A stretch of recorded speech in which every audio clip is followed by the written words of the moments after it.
তথ্য তত্ত্বে আপনাদের সকলকে স্বাগত। আপনাদের সঙ্গে রয়েছে আমি অঙ্কুর। এই মুহূর্তে যে গুরুত্বপূর্ণ খবরে আপনাদের দৃষ্টি আকর্ষণ করব তা হচ্ছে, আপনারা সকলেই জানেন আজ সকালেই সিজেপি ককরোচ জনতা পার্টির যে আন্দোলন চলছিল দিল্লির যন্তর মন্তরে, সেখানে অনশন করছিলেন সোনাম ওয়াংচুক, বিশিষ্ট শিক্ষাবিদ। সেই সোনাম ওয়াংচুকের অনশনের বিরুদ্ধে দিল্লি হাইকোর্টে একটি মামলা দায়ের হয়েছিল এবং তারপর আদালতের নির্দেশ নিয়েই সোনাম ওয়াংচুককে বলপূর্বক নিয়ে যাওয়া হয় হাসপাতালে। यहाँ पोर्टफोलियो आने की कोशिश कर रहे हैं, पोर्टफोलियो आने की कोशिश कर रहे हैं, यहाँ पे पोर्टफोलियो आने की कोशिश कर रहे हैं, यहाँ पे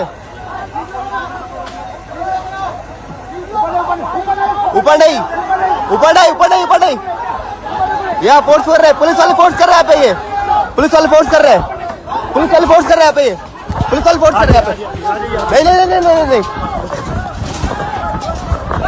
एक मिनट एक मिनट एक मिनट, ये देखो पुलिस पुलिस जबरदस्ती कर रही है यहाँ पे, पुलिस जबरदस्ती कर रही है यहाँ पे, पुलिस जबरदस्ती कर रही है यहाँ पे, पुलिस जबरदस्ती कर रही है, हाथापाई हो रही है यहाँ पे, हाथापाई हो रहा है, हाथापाई हो रहा है।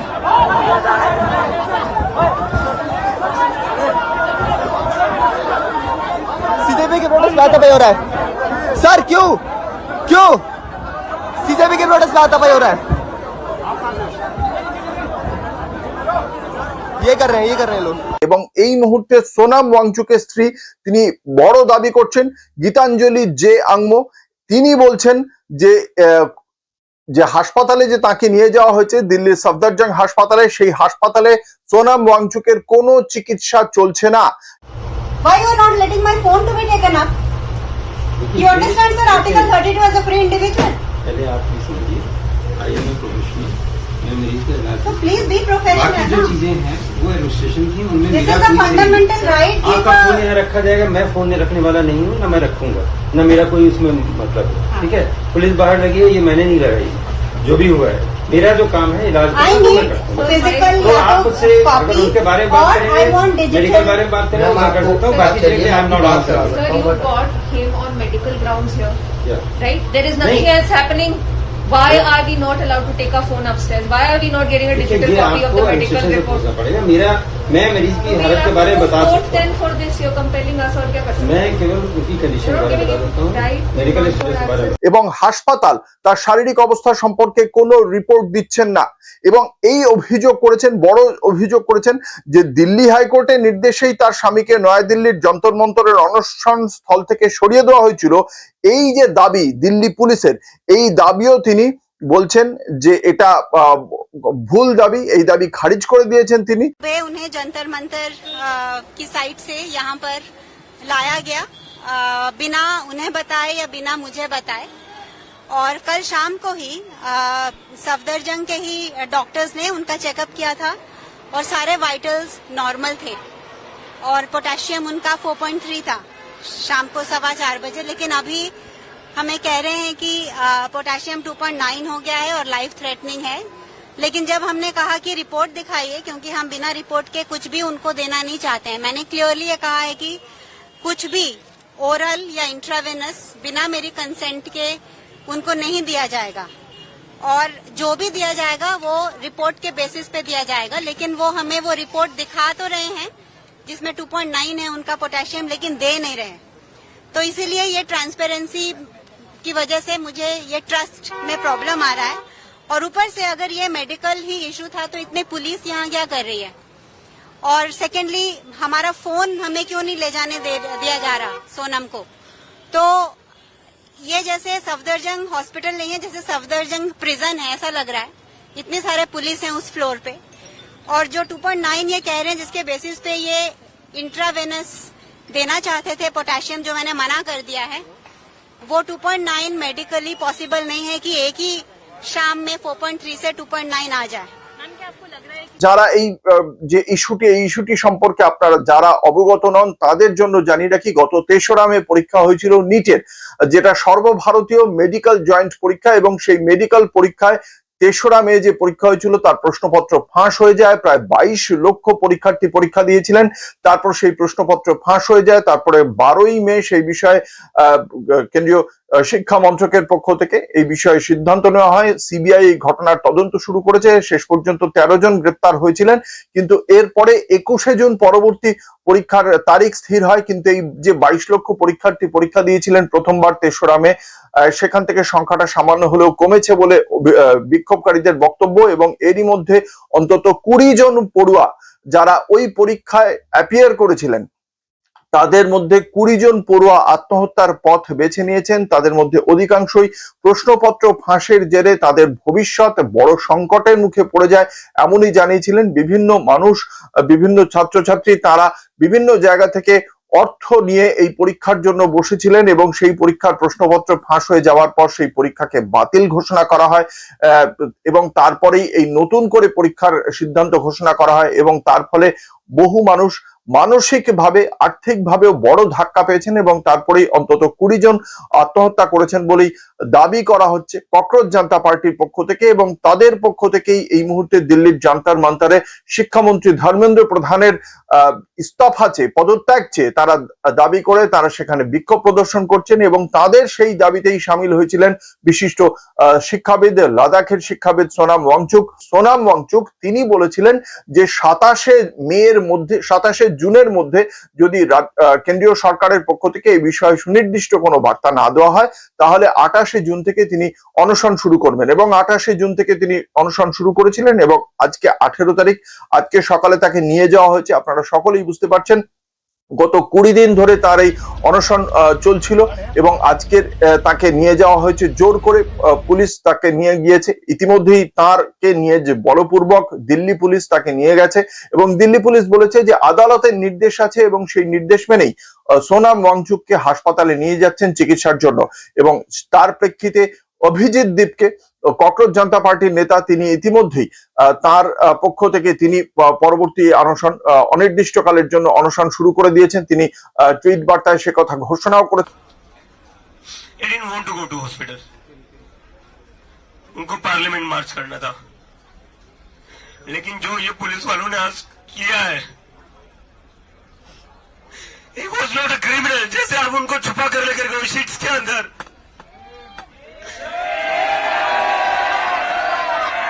अगर आपको उनकी हेल्थ की इतनी चिंता थी, इज्जत से लेकर जाते उनको ऐसे छुपा कर नहीं लेकर जाते आप।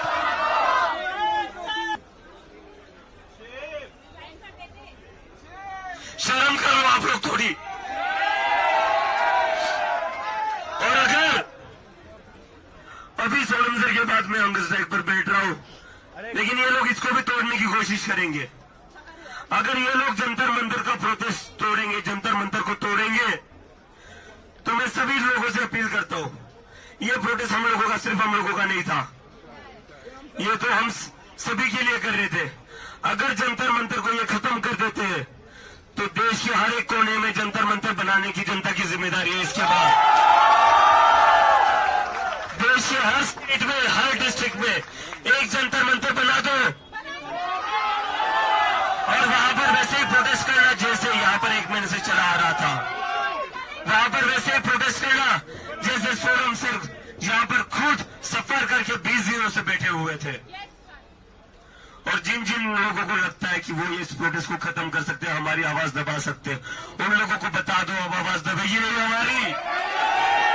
অন্যদিকে গীতাঞ্জলির যে অঙ্গ, যিনি সোনাম ওয়াংচুকের স্ত্রী, তিনি খুব স্পষ্টভাবেই বলেছেন, তিনি বলেছেন যে আদালত শুধুমাত্র এটুকু বলেছে যে ব্যক্তির স্বাস্থ্যই সর্বাপেক্ষা গুরুত্বপূর্ণ এবং তা নিয়মিত পর্যবেক্ষণে রাখতে হবে। নিয়মিত পর্যবেক্ষণ কিন্তু হচ্ছিল এই সোনাম ওয়াংচুকের। প্রত্যেকদিন সকালে ডাক্তারদের পক্ষ থেকে একটি মেডিকেল বুলেটিনও ঘোষণা করা হচ্ছিল, যার মাধ্যমে আমরা জানতে পারছিলাম তার মাংসপেশির অবস্থা ক্রমশ অবনতির দিকে যাচ্ছে, তার প্রেশার বেশ খানিকটা নেমে গিয়েছে। রক্তের অন্যান্য পরীক্ষা সম্পর্কেও নির্দেশ জানানো হচ্ছিল ডাক্তারদের পক্ষ থেকে এই মেডিকেল বুলেটিনে, তার মাধ্যমেই আমরা এগুলো সমস্ত জানতে পারতাম। এবং সেখানে এই আজকে যে আদালত যে নির্দেশ দিয়েছে, আদালত বলেছে ব্যক্তির স্বাস্থ্য সর্বাপেক্ষা গুরুত্বপূর্ণ এবং তার নিয়মিত পর্যবেক্ষণে রাখতে হবে। হাসপাতালে ভর্তির কোনো নির্দেশ আদালতের পক্ষ থেকে দেওয়া হয়নি। কিন্তু এই বিষয়টিকে হাতিয়ার করেই দিল্লি পুলিশ বলপূর্বক ককরোচ জনতা পার্টির যন্তর মন্তরে যে বিক্ষোভ প্রদর্শন চলছিল সেই জায়গায় জোর করে ঢুকে পড়ে, এবং সেই ছবি আপনারা এই মুহূর্তে দেখতে পাচ্ছেন। জোর করে ঢুকে পড়ে এবং তারপর সোনাম ওয়াংচুককে নিয়ে তারা দিল্লির সরকারি সফদরজং হাসপাতালে ভর্তি করে। এখনো পর্যন্ত সেখানেই রয়েছেন। এবং গীতাঞ্জলি, সোনাম ওয়াংচুকের স্ত্রী, তিনি বলছেন যে হাইকোর্টের নির্দেশ অনুযায়ী এই বিষয়টি চলছে না এবং এখানে কোনো চিকিৎসাও হচ্ছে না বলে বলেছেন তিনি। তিনি বলেছেন যে অবশ্যই অত্যন্ত দুর্বল রয়েছেন সোনাম ওয়াংচুক, তার মাংসপেশি কমে যাচ্ছে। তিনি এর আগে একটি পোস্ট করেছিলেন এক্স হ্যান্ডেলে, সেখানে তিনি বলেছিলেন যে আমি বা আমার যারা ডাক্তাররা রয়েছেন সেই সমস্ত ডাক্তাররা বাদে আর কেউ সোনাম ওয়াংচুকের বিষয়ে কোনো সিদ্ধান্ত নেবে না। एक्चुअली ये जो पिछले 20 दिनों से प्रोटेस्ट चल रहा है, ये एक मिसाल है देश में कि जिस जेनजी को इतना उनके बारे में बुरा भला कहा जा रहा था, उसी जेनजी ने ये दिखाया है कि कितने पीसफुल प्रोटेस्ट से, कितने सही तरीके से हम अपनी मांगों को आगे रख सकते हैं। तो ये प्रोटेस्ट इतने अच्छे तरीके से किया जा रहा है और इसीलिए सोनम वांगचुक इसके साथ ये जुड़े, बहुत ऑर्गेनिकली इसके साथ जुड़े, क्योंकि उनको यूथ की ये मांग बिल्कुल सही लग रही थी कि एजुकेशन के लिए, एजुकेशन की ट्रांसपेरेंसी के लिए, एग्जामिनेशन के लिए जो यूथ मांग कर रहे हैं, जो उनका भविष्य इस पे डिपेंडेंट है, वो बिल्कुल सही है मांग। और जो ये यूथ मूवमेंट चल रहा था वो इसीलिए इसके साथ जुड़े ताकि ये गलत लोग इसका गलत इस्तेमाल ना करें, ताकि वो अगर इसके साथ रहेंगे तो वो इसको गाइड कर सकते हैं इस मूवमेंट को। और वही हमने देखा कि पिछले 20 दिनों में जैसे सोनम पहले अनशन करते आए हैं पीसफुल प्रोसेस से, किसी को बिना तकलीफ दे हुए, वैसा चल रहा है। तो इसीलिए कोई कारण नहीं है इनके पास कि मंडे की जो यात्रा है उसको रोक सके। लेकिन ये जानते हैं कि अगर मंडे मॉर्निंग यात्रा जो निकलनी है, अगर वो निकलेगी तो वो जस्ट दिल्ली में नहीं निकलेगी, पूरे देश में निकलेगी, क्योंकि हर शहर ये प्लान कर रहा है कि वो उसी वक्त वो भी यात्रा करे। और अगर सोनम की तबीयत, मुझे तो नहीं लगता कि उसमें कुछ खराब है उनकी तबीयत, बिल्कुल ठीक है। और हम एक थर्ड पार्टी लैब से दोबारा वो टेस्ट रिपीट करने जा रहे हैं बिना उनको दवाई देने के पहले, और वो बिल्कुल ठीक हो जाएंगे और वो यात्रा के लिए रेडी होंगे। और ये आंदोलन बाकी के बच्चों ने, इंक्लूडिंग अभिजीत ने, जारी रखा है। और अगर सोनम ना भी ज्वाइन कर सके वो यात्रा को, तो मैं उनको रिप्रेजेंट करते हुए वो यात्रा को लीड करूंगी और वो होगा मंडे को। जो प्लान है वो ऐसा नहीं है कि सोनम को अगर वहां से जबरदस्ती ले आए हैं तो वो रोक सकते हैं। বিষয়টা খুব স্পষ্ট যে যে অভিযোগগুলো উঠছিল সেই অভিযোগের প্রেক্ষিতেই একটা অনশন করছিলেন। শান্তিপূর্ণ কর্মসূচি, যাতায়াতের কোনো বাধার সৃষ্টি হয়নি, সরকার নির্ধারিত স্থানে এই অনশন কর্মসূচি এবং বিক্ষোভ চলছিল। তারপরেও সরকার বলপূর্বক এই ব্যক্তিকে তুলে নিয়ে গেল। কেন এখানে সমস্যা হচ্ছে, কেন এত সমস্যা হচ্ছে, এই বিষয়টি নিয়ে কেন্দ্র কেন কথা বলছে না, কেন আলোচনা স্তরে নেই, কেন শিক্ষামন্ত্রী নিজে কথা বলছেন না? প্রধানমন্ত্রী নরেন্দ্র মোদী তার মন কি বাতে বিভিন্ন বিষয় নিয়ে তিনি কথা বলেন, জন্মদিনের উইশ করেন বিভিন্ন লোককে, এবং জন্মদিনের শুভেচ্ছা ছাড়াও তার মনে থাকে 20 বছর আগে কোন আন্তর্জাতিক নেতা তাকে কোন মাফলারটি দিয়েছিলেন, কিন্তু তার মনে পড়ছে না 20 জন যে মানুষ যারা ছাত্রছাত্রী তারা আত্মহত্যা করেছেন এই প্রশ্ন ফাঁসের জন্য। ন্যাশনাল মিডিয়ার অধিকাংশ মিডিয়া এই যন্তর মন্তরে যে বিক্ষোভ চলছিল গত 20 দিন ধরে সেই বিক্ষোভের কোনো কভার করেনি, এবং সে নিয়েও প্রশ্ন তুলছিল ককরোচ জনতা পার্টি বা তাদের নেতা অভিজিৎ দীপকে। আমরা দেখেছি অভিজিৎ দীপকে, সেই ছবি আপনাদের সামনে তুলেও ধরেছি আমি গতকাল, যেখানে অভিজিৎ দীপকে ন্যাশনাল মিডিয়ার একজন সাংবাদিককে পাল্টা প্রশ্ন করেছিলেন যে কেন প্রশ্ন করা হচ্ছে অরবিন্দ কেজরিওয়াল, কেন প্রশ্ন করা হচ্ছে রাহুল গান্ধীকে নিয়ে, কেন এই প্রশ্নটা করা হচ্ছে না যে 20 জন কেন আত্মহত্যা করলেন, কেন তাদের আত্মহত্যা করার প্রয়োজন হলো, কেন বারংবার প্রশ্ন ফাঁস, কেন ইসরোর প্রাক্তন চেয়ারম্যানকে দিয়ে তৈরির যে রেকমেন্ডেশন যাতে প্রশ্ন ফাঁস না হয় সেই সবকটি রেকমেন্ডেশন কেন সেভাবে পালন করা হয়নি, কেন যারা সন্ত্রাসবাদ দমন করেন সেই ন্যাশনাল ইনভেস্টিগেশন এজেন্সি বা এনআইএ কে দিয়ে এই প্রশ্ন ফাঁস আটকাতে পদক্ষেপ করতে হচ্ছে শিক্ষামন্ত্রককে, কেন বায়ুসেনাকে ব্যবহার করতে হচ্ছে এই শিক্ষামন্ত্রকে প্রশ্ন ফাঁস আটকাতে, একটা পরীক্ষাও কি বারংবার কেন এভাবে প্রশ্ন ফাঁস হয়ে যাচ্ছে? এই ভারতীয় জনতা পার্টি যখন শাসনকালে রয়েছে, এনডিএ শাসনকালে বিভিন্ন রাজ্যে এবং কেন্দ্রীয় যে সমস্ত পরীক্ষা, তাতে মোট এখনো পর্যন্ত 89 বার প্রশ্ন ফাঁস হয়েছে বলে বিরোধীদের অভিযোগ। সেই অভিযোগের পরেই তারা দাবি করেছিলেন যে পদত্যাগ করতে হবে শিক্ষামন্ত্রী ধর্মেন্দ্র প্রধানকে। এ বিষয়ে কেন অমিত শাহ নীরব, কেন প্রধানমন্ত্রী নরেন্দ্র মোদী নীরব? তিনি তো বিভিন্ন বিষয়ে বক্তব্য রাখেন, তাহলে এই বিষয়ে কেন নীরবতা পালন করছেন, সেই বিষয়ে প্রশ্ন তুলেছিলেন এরা। এবং তার বদলে সোনাম ওয়াংচুককে তুলে নিয়ে যাওয়া হলো বলপূর্বক, যেখানে আদালত একবারের জন্য বলা হয়নি যে তাকে হাসপাতালে ভর্তি করতে হবে। এই প্রতিক্রিয়া কেন তাহলে কেন্দ্রীয় সরকারের? কোথায় ভয় পাচ্ছে আলোচনায়? কেন এদের প্রশ্নের উত্তর দিতে ভয় পাচ্ছে কেন্দ্রীয় সরকার? এই প্রশ্নগুলো তুলছে বিরোধী রাজনৈতিক দলগুলি। অন্যদিকে বিজেপির পক্ষে যারা কথা বলেন বা বিজেপি দলের বিভিন্ন নেতা বা হিন্দুত্ববাদী সংগঠন, তারা বলছেন যে ধর্মেন্দ্র প্রধানের দিকে আঙুল উঠছে এই কারণেই, কারণ তিনি শিক্ষার ক্ষেত্রে সিলেবাস থেকে বাবর, জাহাঙ্গীর, আকবর এদেরকে বাদ দেওয়ার কথা বলেছিলেন। সেই কারণেই তিনি শুধুমাত্র নেহেরু বা গান্ধী ফ্যামিলিকেই বড় করে দেখানো হয়েছিল শিক্ষার সিলেবাসে। সেই নেহেরু এবং গান্ধী ফ্যামিলিকে বাদ দিয়ে দেওয়ার কথা বলেছিলেন ধর্মেন্দ্র প্রধান। সেই কারণেই তাকে আক্রমণ করা হচ্ছে বলে জানাচ্ছে বিজেপির বিভিন্ন শাখা সংগঠন বা তাদের যারা সমর্থন করেন সেই বিজেপির সমর্থনকারীরা।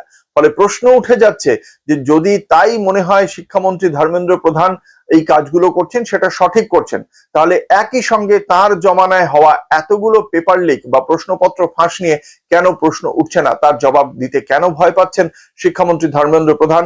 তা নিয়ে অবশ্যই প্রশ্ন উঠে যাচ্ছে। দেখা যাক এই বিষয়ে কেন্দ্রীয় সরকার কি পদক্ষেপ করে, কি প্রতিক্রিয়া দেয়। এবং ককরোচ জনতা পার্টির পক্ষ থেকে অভিজিৎ দীপকে ইতিমধ্যেই আমরণ অনশন শুরু করে দিয়েছেন, তার সঙ্গে রয়েছেন আরো বেশ কয়েকজন। এবং গীতাঞ্জলি যে আঙ্গু এখনো পর্যন্ত হাসপাতালে রয়েছেন, সর্বশেষ আপডেট কি আছে অবশ্যই জানাবো আপনাদের। আমার প্রতিবেদন যদি আপনাদের ভালো লাগে তাহলে লাইক, কমেন্ট, সাবস্ক্রাইব, শেয়ার করবেন। অনেকেই দেখছেন কিন্তু সাবস্ক্রাইব করছেন না, আমার আবারও আবেদন থাকবে আপনারা যাতে সাবস্ক্রাইব করে দেন আমার চ্যানেল, তাতে আমার সুবিধা হবে। অসংখ্য ধন্যবাদ আমার সঙ্গে থাকার জন্য। দেখতে থাকুন অঙ্কুর একটা তথ্য। নমস্কার।